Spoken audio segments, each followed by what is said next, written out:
El Señor esté con ustedes. Proclamación del Santo Evangelio según San Juan.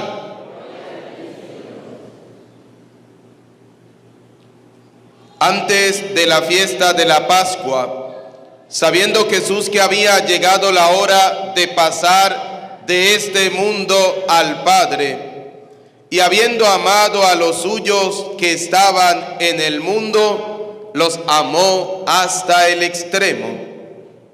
En el transcurso de la cena, cuando ya el diablo había puesto en el corazón de Judas Iscariote, hijo de Simón, la idea de entregarlo, Jesús, consciente de que el Padre había puesto en sus manos todas las cosas, y sabiendo que había salido de Dios y a Dios volvía, se levantó de la mesa, se quitó el manto y tomando una toalla se la ciñó. Luego echó agua en una cofaina y se puso a lavarles los pies a los discípulos y a secárselos con la toalla que se había ceñido. Cuando llegó a Simón Pedro, éste le dijo: Señor, ¿me vas a lavar tú a mí los pies? Jesús le replicó: lo que estoy haciendo tú no lo entiendes ahora, pero lo comprenderás más tarde. Pedro le dijo: tú no me lavarás los pies jamás. Jesús le contestó: si no te lavo, no tendrás parte conmigo. Entonces le dijo Simón Pedro: en ese caso, Señor, no solo los pies, sino también las manos y la cabeza. Jesús le dijo: el que se ha bañado no necesita lavarse más que los pies, porque todo él está limpio, y ustedes están limpios, aunque no todos. Como sabía quién lo iba a entregar, por eso dijo: no todos están limpios. Cuando acabó de lavarle los pies, se puso otra vez el manto, volvió a la mesa y les dijo: ¿comprenden lo que acabo de hacer con ustedes? Ustedes me llaman maestro y señor y dicen bien porque lo soy. Pues si yo, que soy el maestro y el señor, les he lavado los pies, también ustedes deben lavarse los pies los unos a los otros. Les he dado ejemplo para que lo que yo he hecho con ustedes, también ustedes lo hagan. Palabra del Señor. Repitan conmigo: ven Espíritu Santo, llénanos de tu luz, llénanos de tu amor, llénanos de tu sabiduría, para que podamos interpretar tu palabra. Amén. Pueden tomar asiento.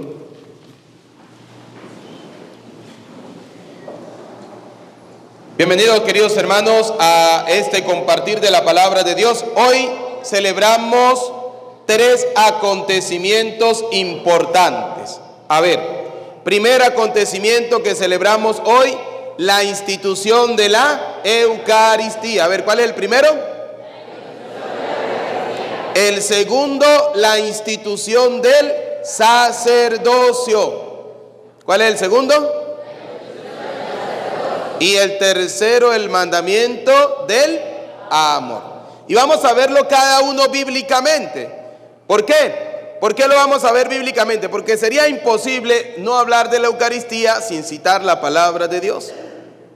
Porque hay que citar lo que dice el Señor. Vamos a comenzar con una cita, Marcos capítulo 14.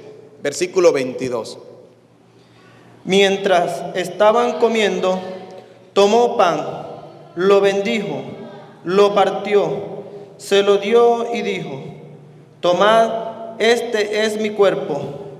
Tomó luego una copa y después de dar gracias, se la pasó, y bebieron todos de ella. Y les dijo: esta es mi sangre de la alianza, que es derramada por muchos.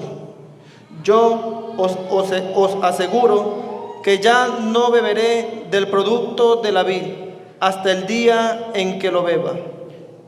Fíjense cómo hoy el Señor instituye el primer acontecimiento en la institución de la Eucaristía. ¿Qué dijo el Señor? Tomó pan y dijo, este pan es mi cuerpo.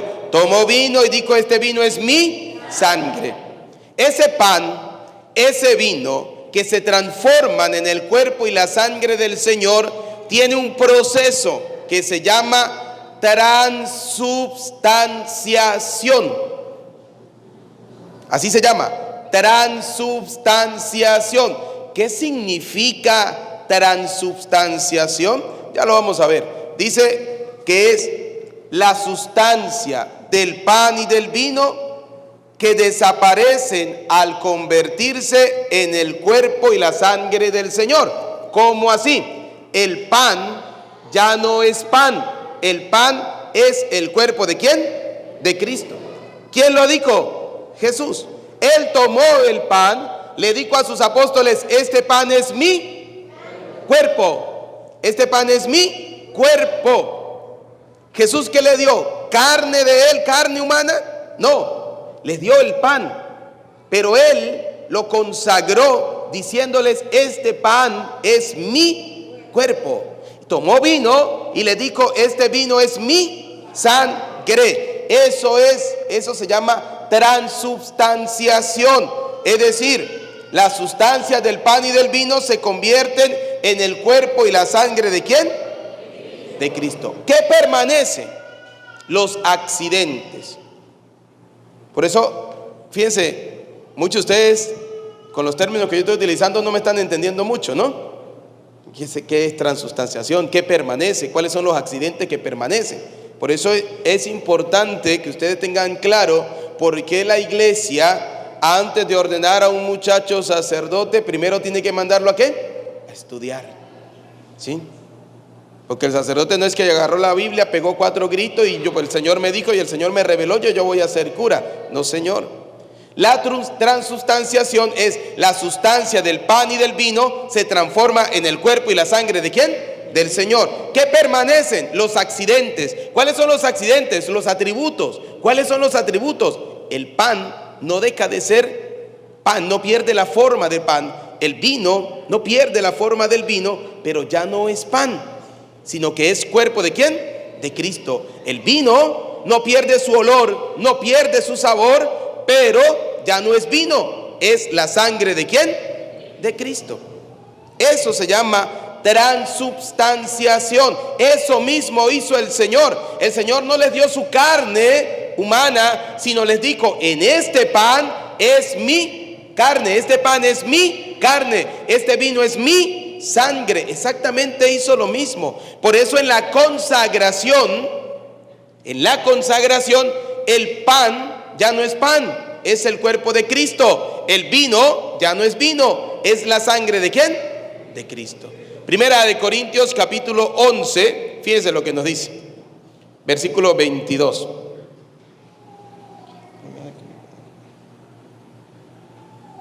No tenéis casas para comer y beber.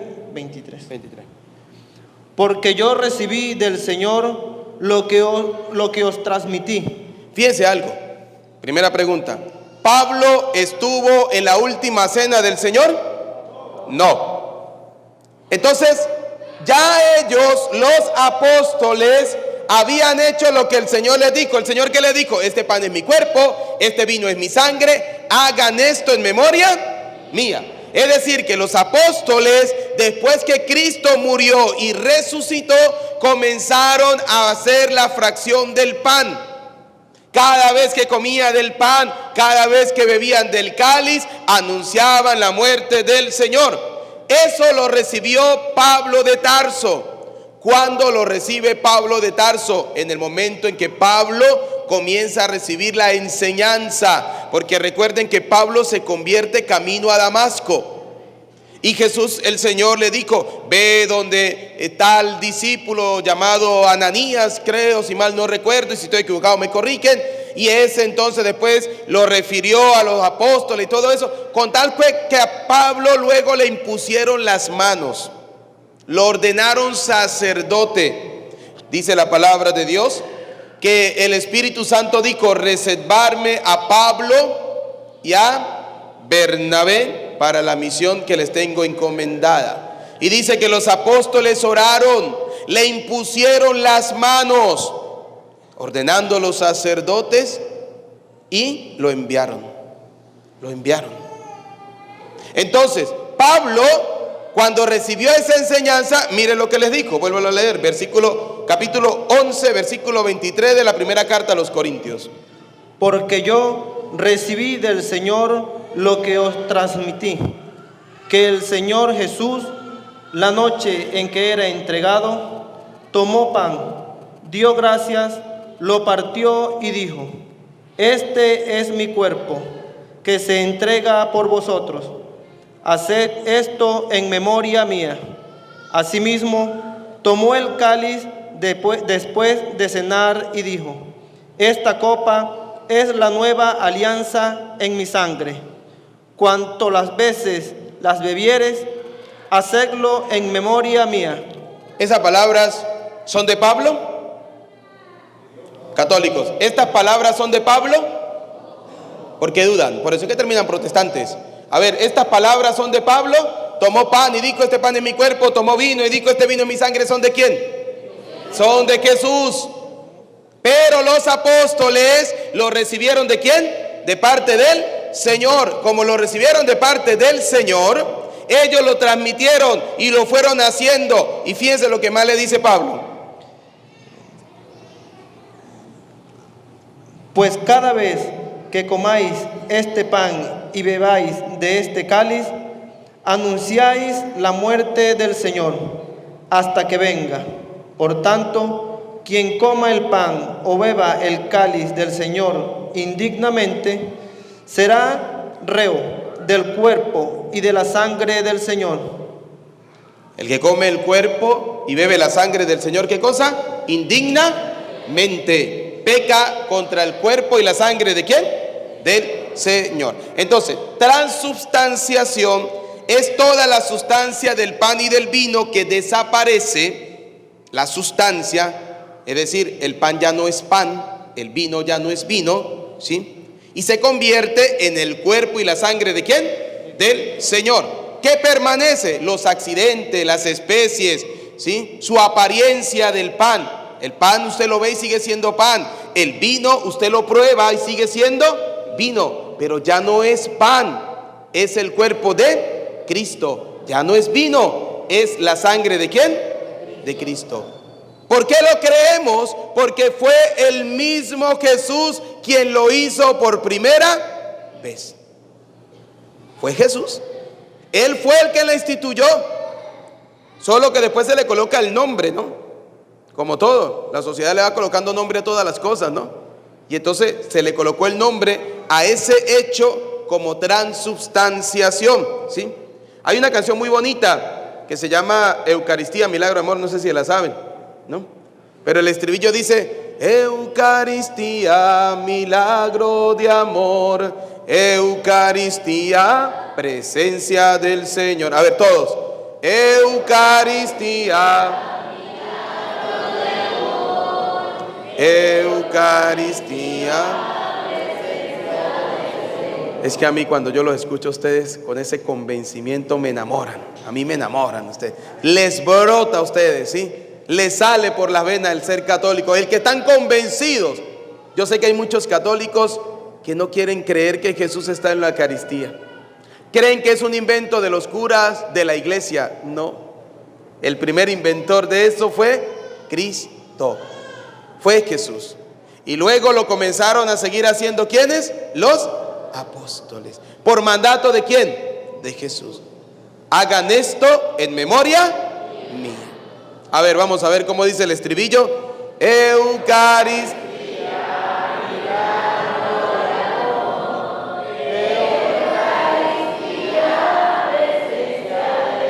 Otra vez, a ver. Eucaristía, milagro de amor. Eucaristía, presencia. Porque eso es la Eucaristía. La Eucaristía es un milagro de amor. ¿De amor de quién? De Dios. ¿Es la presencia de quién? Del Señor. Y ustedes y yo, queridos católicos, debemos estar convencidos de eso. Si ustedes no se convencen de la presencia viva, real de Jesucristo en la Eucaristía, con todo el respeto que ustedes se merecen, son unos pobres católicos. Son unos católicos que les falta fe. Porque el centro, dice el Concilio Vaticano II, en uno de sus documentos, dice: el centro y culmen de la vida de todo cristiano es la Eucaristía. ¿Por qué? Porque allí está la presencia viva, real del Señor. Y para poder creer eso, ¿qué debemos tener? ¿Y qué dijo el Señor? La fe tiene que ser como un granito de... Y todavía no llega allá. ¿A cuántos católicos la fe todavía no nos llega ni a granito, ni a medio granito de mostaza, ni a un cuartico? ¿Sí? ¿Cuántos católicos nos falta todavía mucha fe? Tenemos fe en los hombres, tenemos fe en la gente, tenemos fe en el médico, tenemos fe en la medicatura, tenemos fe en la medicina, tenemos fe en la tecnología, pero no tenemos fe en Dios. Nos falta todavía mucha fe. Ahora, esa Eucaristía, el Señor se la encomendó no a cualquiera, no. El Señor no dijo: bueno, y de aquí en adelante todo el que quiera ser cura, que se acueste en la noche, yo le regalo un sueño, y al otro día se levanta siendo sacerdote para la eternidad. No. Vamos a buscar Lucas capítulo 22, versículo 19 al 20. Vamos a ver dónde y en qué momento el Señor instituye el nuevo sacerdocio.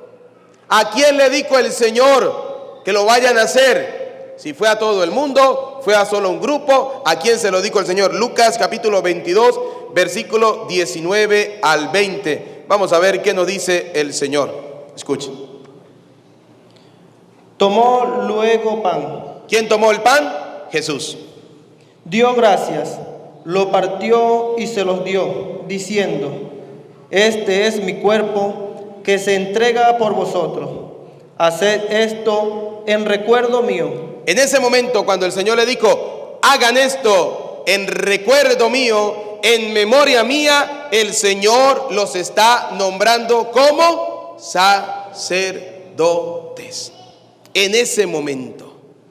Por eso Pablo, después que se le impone las manos, es que él dice: lo que yo recibí, lo transmití ¿a quiénes? A ustedes. No lo hizo antes, lo hizo después. Después. Porque no es algo que yo me voy a autonombrar. Porque hay algo interesante del sacerdocio, que el Señor no llama a los capacitados. Porque hay gente que tiene pinta para ser cura. Ay, este sirve para ser cura. Pero resulta que Dios no llama a los capacitados. Dios capacita a aquellos que Él llama. ¿Por qué Dios los capacita? Carta a los Hebreos, capítulo 5. Vamos a buscar la carta a los Hebreos, capítulo 5, versículo 1 en adelante. Vamos a darnos cuenta cómo Dios capacita a los que Él quiere.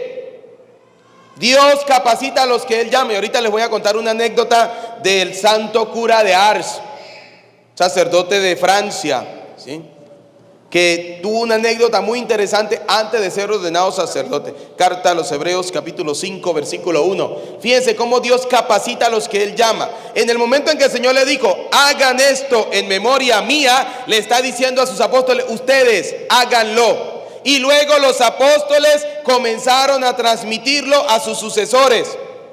A Pablo, por ejemplo, a Timoteo, a Tito, a cada uno le fueron imponiendo las manos. E incluso la palabra de Dios dice que Pablo exhortaba a los apóstoles a decirles: no les impongan las manos a cualquiera. No, Señor. No lo hagan a la carrera. No, Señor. Tienen que ser para aquellas personas que están convencidos realmente de que allí en la Eucaristía está la presencia real del Señor y que sean llamados por Dios. Por eso la Santa Madre Iglesia no ordena a cualquiera. Alguien me decía esta mañana: padre, pero fulano de tal, él terminó toda la carrera y tiene años esperando y no lo han ordenado cura. Yo le dije dos cositas. Primero, el hecho de que haya terminado todos los estudios para ser sacerdote no le da garantía de que será ordenado sacerdote. Y dos, la llamada no es de los hombres. La llamada es ¿de quién? De Dios. No es cuando yo quiero, es cuando Dios quiere. Punto. ¿Quiere más respuesta? Es cuando Dios quiere. En cambio, el pastor protestante no es cuando Dios quiere, es cuando a él le da la gana. Si yo mañana quiero ser pastor evangélico, me meto. ¿Y quién me dice a mí que no? ¿Quién me lo asegura? Yo puedo decir que el Señor yo soy ministro del Señor porque el Señor me ordenó a mí, punto, dice el pastor. Pero si Dios tiene una iglesia, Dios es ordenado, y la iglesia tiene una cabeza visible en la tierra, que es, en este caso, el sucesor de Pedro. Por eso cuando Pablo tenían un problema sobre la circuncisión, no lo resolvieron ellos. Fueron a buscar a Pedro para que Pedro, cabeza de la iglesia, le diera una respuesta a ver qué era lo que tenían que hacer. Si Pablo fuera protestante, hubiese hecho lo que a él le diera la gana. Pero no. Dice el Hecho de los Apóstoles, fueron donde los apóstoles. Y estaban reunidos los apóstoles, los presbíteros, discutiendo sobre el tema de la circuncisión. Y se paró Pedro y todo el mundo hizo silencio y comenzó a hablar. Porque Pedro era la cabeza de la iglesia. Punto. Por eso Dios capacita a los que Él llama. Hay gente que me dice a mí: usted no sirve para ser cura, porque a usted le gustan las mujeres. Yo sí, sí, mucho. Sí. Porque si me gustaran los hombres fuera del otro lado, ¿sí? No, a mí me gustan, solo que hice una opción. ¿Por quién? Por Dios. Y que Dios me siga dando la gracia de seguir manteniéndome en el ministerio sacerdotal, porque es una llamada de Dios, ¿sí? Es como cuando, por ejemplo, estamos hablando de la transustanciación. El pan ya no es pan, sino que es el cuerpo ¿de quién? De Cristo, sin dejar de perder sus atributos, sin dejar de perder su forma, porque sigue siendo pan. Pero ya no es pan, es el cuerpo de Cristo. El vino ya no es vino, ¿sí? Aunque tenga el mismo olor, aunque tenga el mismo sabor, aunque tenga la misma contextura, el vino transformado, consagrado, ya no es vino, es la sangre ¿de quién? De Cristo. El cura, cuando lo ordenan sacerdote, dijo una señora, ese día le dan ¿qué? Como una pastillita o algo. No. Ese día lo ordenan cura y le dicen: vaya mijo, lleve la iglesia y obedezca a la iglesia y absténgase. Y haga lo que la iglesia le... ¿Usted prometió? ¿Quiere? Sí. Sí. ¿Que cometemos errores? Sí. El sacerdote comete errores. Carta a los Hebreos capítulo 5 versículo 1. Segunda cosa, primera, institución de la Eucaristía. Segundo, institución del sacerdocio. Escuchen. Todo sumo sacerdote está tomado de entre los hombres. ¿De dónde está tomado el cura? No vino del cielo. Dios no agarró un ángel y a ver, usted va a ser el cura de Santa Lucía. No. Iba a andar como los caballos eso de carrera, de fino, ¿no? Que le ponen unos anteojos aquí. No pueden mirar para los lados. No, no. Porque hay gente que cree que uno, el sacerdote, no siente. A ver, a mí me da hambre, a mí me da sueño, a mí me da sed, a mí me da rechera. Ver la gente hablar en misa me da rechera. Ver la gente que viene sin fe me molesta, ¿sí? Que uno ve una dama muy bien hecha y uno dice: la creación de Dios es perfecta, ¿sí?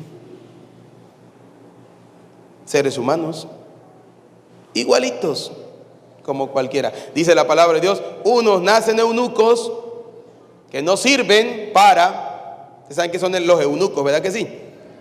¿Saben qué son los eunucos? Hay católicos. No creo.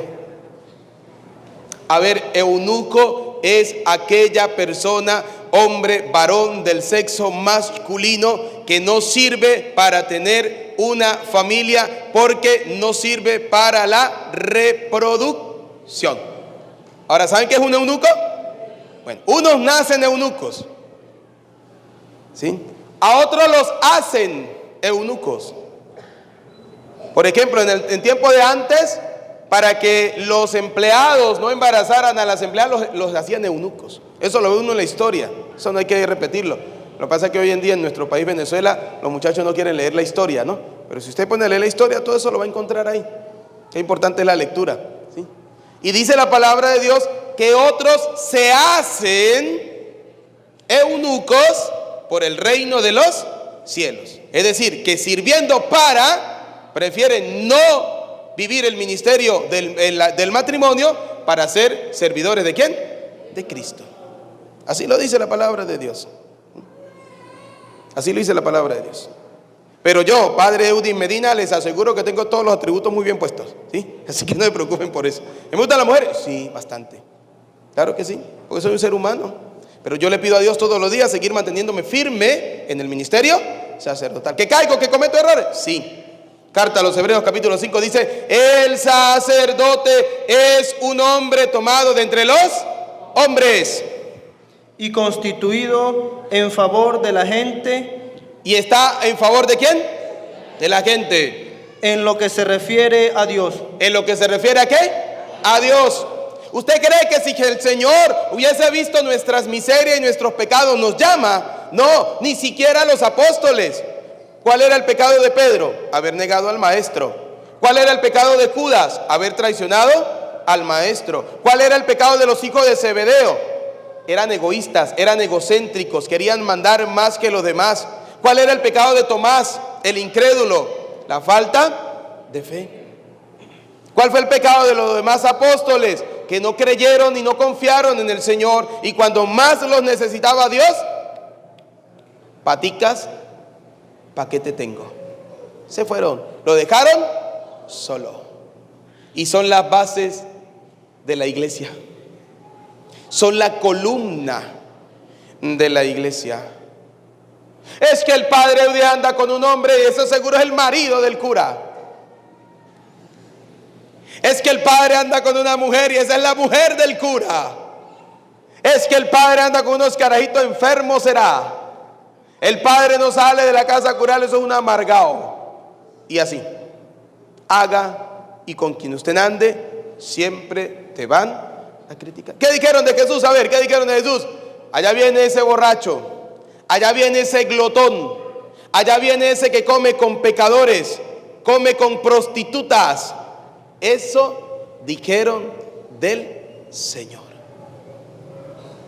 Por eso, como yo siempre le digo a ustedes, mírenme la cara de preocupación, ¿sí?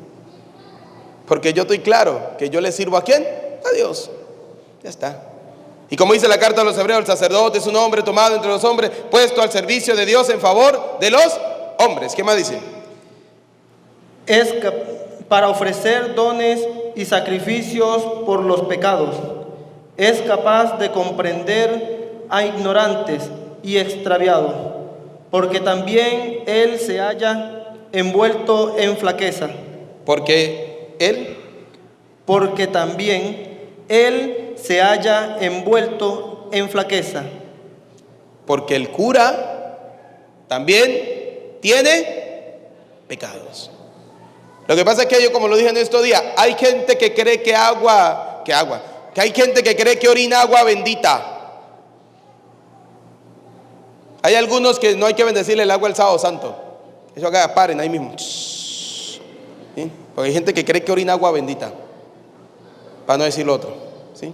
Eso lo decía un obispo en San Cristóbal cuando estudiábamos en el seminario. Él llegaba y nos insultaba mucho, nos trataba duro, ¿sí? El monseñor Mario Moronta, él nos decía a nosotros, porque mira chico, aquí hay unos seminaristas, ¿vale?, que creen que orinan agua bendita y tiran peos de incienso.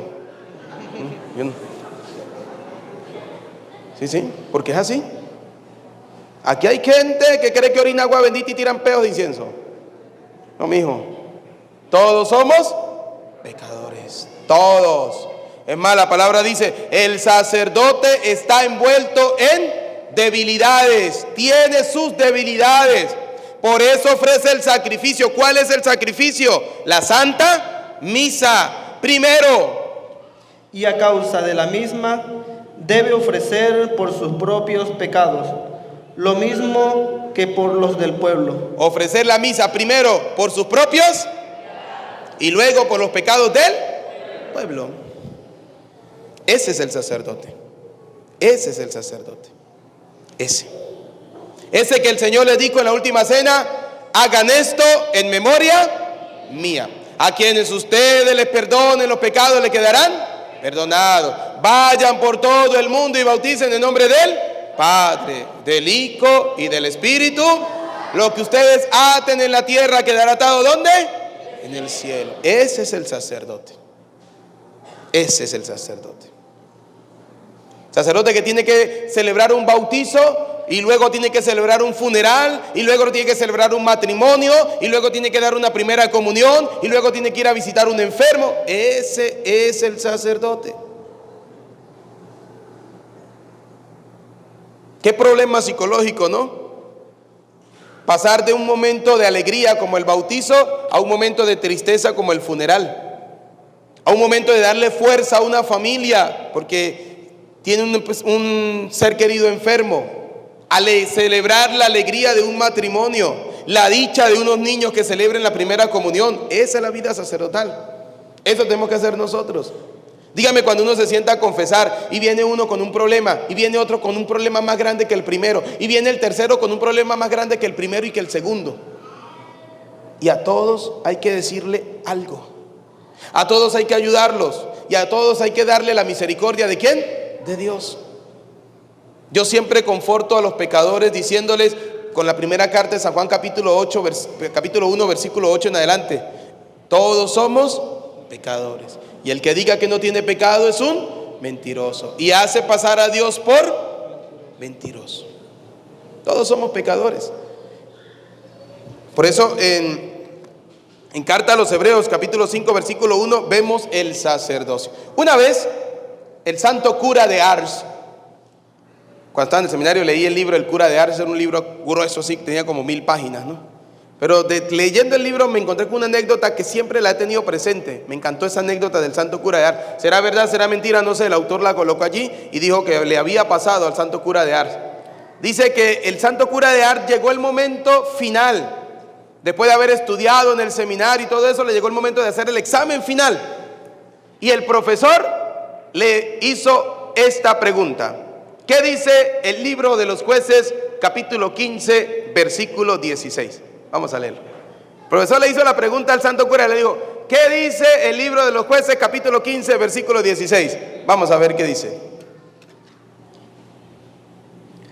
Sansón dijo entonces: con quijada de asno los amontoné, con quijada de asno a 1000 hombres sacudí. Y entonces el profesor le dijo al santo cura de Ars: usted es ese asno, usted es ese burro, porque usted no sabe nada.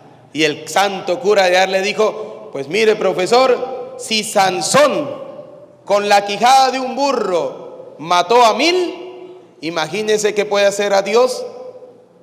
Imagínese qué puede ser Dios con un burro completo como yo. ¿Sí? Y con eso lo mató. ¿Sí? Si Sansón con la quijada de un burro mató a 1000, imagínese qué va a hacer Dios con este burro completo. ¿Sí? Y ahí llegó, santo cura de Ars. ¿Por qué? Porque Dios no llama a los capacitados. Dios capacita a los que Él llama, a los que Él quiere. Así de fácil. Para aquellos que dicen que el padre Eudes no tiene pinta de cura, pinta la tiene el huevo que pone la gallina. ¿Sí? Listo. El resto viene de Dios. La llamada es ¿de quién? De Dios. Tercera cosa que sucede hoy, el mandamiento del amor. Juan capítulo 13, versículo 34. Vamos a ver qué nos dice la palabra de Dios. Juan capítulo 13, versículo 34, mandamiento del amor. Vamos a esperar aquí que el encargado busque. Juan capítulo 13, versículo 34. Muy bien, aquí va. Os doy un mandamiento nuevo, que os améis los unos a los otros. ¿Cómo es el mandamiento? Que nos amemos los unos. Os doy un mandamiento nuevo, que os améis los unos a los otros, que como yo os he amado. ¿Cómo nos ha amado quién? Y en el capítulo 15, ¿qué dice? Capítulo 15, versículo 30 y... Capítulo 13, 15, 13. Nadie tiene mayor amor que el que da su vida por sus amigos. ¿Y quién dio la vida por nosotros? Dios. ¿Quién dio la vida por nosotros? Dios. Entonces, fíjense la institución del mandamiento del amor. El amor de Dios es amarnos. Amarnos con amor sincero, puro, no hipócrita, no fariseico. ¿Cuántas veces nos cuesta? ¿Cuántas veces nos cuesta, por ejemplo, nosotros creer que Jesús está presente en la Eucaristía? Ese gran misterio de amor. ¿Cuánto nos cuesta? A veces nos falta mucha fe. A veces nos falta mucha fe para creer la palabra del Señor. A veces nos falta mucha fe para estar convencido que en ese pan y en ese vino está el cuerpo y la sangre del Señor. Está Jesús vivo, presente, real. ¿Cuántas veces nos cuesta creer que el hombre es llamado por Dios para ser sacerdote?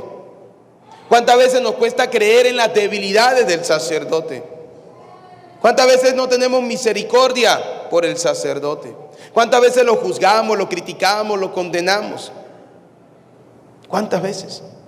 ¿Cuántas veces juzgamos a esa persona? ¿Cuántas veces no amamos? ¿Cuántas veces en vez de practicar el perdón practicamos el odio? En vez de practicar la misericordia practicamos la condenación. ¿Cuántas veces no amamos al estilo de Jesús? Ahí está. Mañana celebramos la pasión del Señor. Y ese Señor en la cruz amó a los que estaban allí. Aquel que le condenó, aquel que le escupió, aquel que le colocó la corona de espinas, aquel que le daba con una caña y le decía: salve, rey de los judíos. Adivina quién te pegó. Aquellos que lo clavaron en la cruz. Ese Señor los amó. Y a veces a nosotros nos cuesta amar a los demás, porque aquel anda diciendo algo de mí, lo agarro en la bajadita. Eso no es ser cristianos. Eso no es ser hijos de Dios.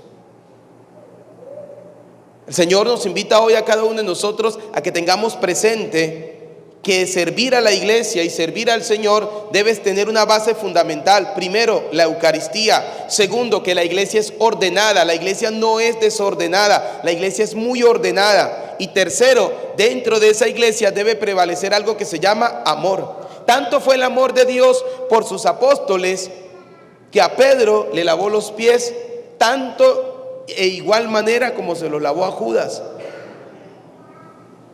El Señor no dejó de lavarle los pies a Judas porque lo iba a traicionar, ni dejó de lavarle los pies a Pedro porque lo iba a negar, no. Y el Señor le dijo: yo no he venido a ser servido, sino ¿a qué cosa? A servir. El Señor vino a servir con amor. Tú estás casado, tú tienes un hogar, tú tienes una familia, tú tienes un trabajo, sirve con amor. Pero ¿cuántos a veces en el hogar, en la familia, lo que son es mandones? No sirven, quieren que le sirvan, quieren que le hagan todo. No. En la vida matrimonial tenemos que aprender a servir. Tenemos que aprender a servir a la otra persona. Tenemos que aprender a dar, a doblegarnos. Eso es signo de humildad y de sencillez, porque si no, sería signo de arrogancia. Porque cuando a Jesús le dijeron: ¿y por qué tú que te llamas hijo de Dios no haces nada? Él que dijo: si yo le digo a mi Padre, Él mandaría 3 legiones, 4 legiones de ángeles. Acabaría con todo. Pero no sería hacer la voluntad de Dios. A veces nos falta mucha humildad a nosotros, nos falta mucha humildad. Por eso hoy en la institución de la Eucaristía, del mandamiento del amor, del sacerdocio, el Señor nos llama a ser servidores. Yo como sacerdote no puedo llegar aquí a creérmela más que ustedes, a exigirles a ustedes. No. Yo como sacerdote estoy para servirles a ustedes. Siempre le decimos a todo el que viene, ¿qué necesita? ¿Qué quiere? ¿Qué le hace falta? No tengo esto, no se preocupe. No, tranquilo. Padre, es que fui a una iglesia y me cobraron $10 por hacer el responso. Yo lo hago gratis. Tranquilo. ¿Qué tengo que dar? Lo que usted quiera. Bienvenido. Estamos para servirles. Padre, que yo quiero el bautizo en mi casa. Mire, tal día no puedo, pero busquemos una fecha. ¿Cuándo lo necesita? Vamos a cambiar la fecha. Padre, que quiero el funeral de los 9 días de mi esposo, de mi mujer o de mi hijo en mi casa. Claro que sí. No puedo a las 2, no puedo a las 3, no puedo a las 4 porque tengo misa. Se lo puedo hacer a las 7 de la noche. Yo voy, tranquilo. Y en estos días me decía alguien, usted se va por allá, llega 9, 10, 11 de la noche y uno lo ve. ¡Qué peligro! Que Dios me proteja. Yo estoy para servir a la gente, porque ese es mi ministerio sacerdotal. Usted está casado, sirve en tu familia. Sírvele a tu esposa, sírvele a tu esposo, sírvele a tus hijos. Sé feliz en eso. Si tú no eres feliz haciendo lo que haces, ¿para qué lo haces entonces? ¿Para qué se casó si no eres feliz? Si vas a vivir un matrimonio amargado, ¿para qué se casa? Quédese solo. Si yo fuera un cura amargado, ¿para qué me hice sacerdote? ¿Para qué le dije sí a la llamada de Dios? No, yo soy feliz. ¿Sí? Feliz siendo cura, yo lo soy. Y que Dios me proteja todos los santos días para seguir llevando la palabra de Dios a todos los rincones del mundo y poder servirle a ustedes muchos años. Muchos años. Yo le pido al Señor que me quede en Santa Lucía, que se olviden que yo vivo aquí. Yo cuando nombran a él la diócesis, parroquia tal, y yo calladito, bien quieto. Y yo me quiero quedar en Santa Lucía, ¿sí? Yo estoy muy feliz, ¿sí? Aunque algunos están muy amargados por el Padre, pero bueno, que esa amargura, como dice la palabra del Señor, se les transforme en miel dulce al paladar, ¿sí? Se santifiquen con eso, que carguen su cruz y sigamos al Señor. Pues pidámosle a Dios Todopoderoso, queridos hijos, estas 3 cositas. Primero, que aprendamos a creerle a Jesús en la Eucaristía. Eucaristía es el mandamiento del amor. Gran misterio de amor de Dios. Dios nos amó tanto que se quiso quedar con nosotros. Dice Mateo capítulo 28, versículo 20, que el Señor dijo: yo estaré con ustedes todos los días hasta el fin. Me encanta. Yo estaré con todos ustedes todos los días hasta el fin de él. Y enseñándoles a guardar todo lo que yo os he mandado, y estad seguro que yo estaré con vosotros días tras días, hasta el fin del mundo. Y qué hermosa manera del Señor quedarse con nosotros, que a través de la Eucaristía. Qué triste que algunos no han comprendido eso. Qué triste que algunos todavía se fastidian en la misa. Misas largas, misas eternas, y tanto que tenemos que hacer. Sí, se va para su casa a ver TikTok, a ver la novela, ¿sí? Antier me dijo un joven: padre, qué raro que todas las licorerías del pueblo están cerradas en Semana Santa, donde tienen que estar abiertas haciendo más plata. Yo le dije: ¿usted viene de parte de Dios o parte del diablo? ¿Sí? Deje las cosas quietas, hijo, ¿sí? Es las cosas quietas. Porque muchos vienen así. ¿De parte de quién? Del demonio. Pues pidámosle a Dios Todopoderoso la gracia de ser cada día mejores cristianos. Recuerden, Eucaristía es el sacramento del amor ¿de quién? De Dios. Sacerdocio instituido ¿por quién? Por Dios. Mandamiento del amor, que es amar a nuestros enemigos, no a los amigos, porque el Señor ya lo dijo. ¿Qué mérito tiene que amen al que te ama? Ama al que te odia, ama al que te hace del mal. Es un mandamiento que viene ¿de quién? Pongámoslos en práctica. Gloria al Padre, al Hijo y al Espíritu Santo. Pidamos al Señor por la Iglesia Universal, por el Papa Francisco, para que el Señor le siga iluminando y guiar a la Iglesia. Roguemos al Señor por cada uno de nosotros, para que nos convenzamos de que Cristo está vivo, presente, real en la Eucaristía, que ese pan consagrado ya no es pan, es el cuerpo. Ese vino consagrado ya no es vino, es la sangre del Señor. Para que lo creamos con fe pura y sincera, roguemos al Señor. Pidamos al Señor por nuestra comunidad parroquial, para que siga creciendo cada día en la fe, en la esperanza y en la caridad. Roguemos al Señor. Para que a ejemplo del Señor nos amemos los unos a los otros, con nuestras miserias, con nuestros pecados, con nuestras debilidades. Roguemos al Señor. Por nuestros familiares y amigos difuntos, para que el buen Dios les tenga gozando de la vida eterna. Roguemos al Señor. Escucha, Padre de bondad, nuestras súplicas. Atiende confiadamente las que quedan en lo profundo de nuestro corazón. Te lo pedimos por Jesucristo nuestro Señor.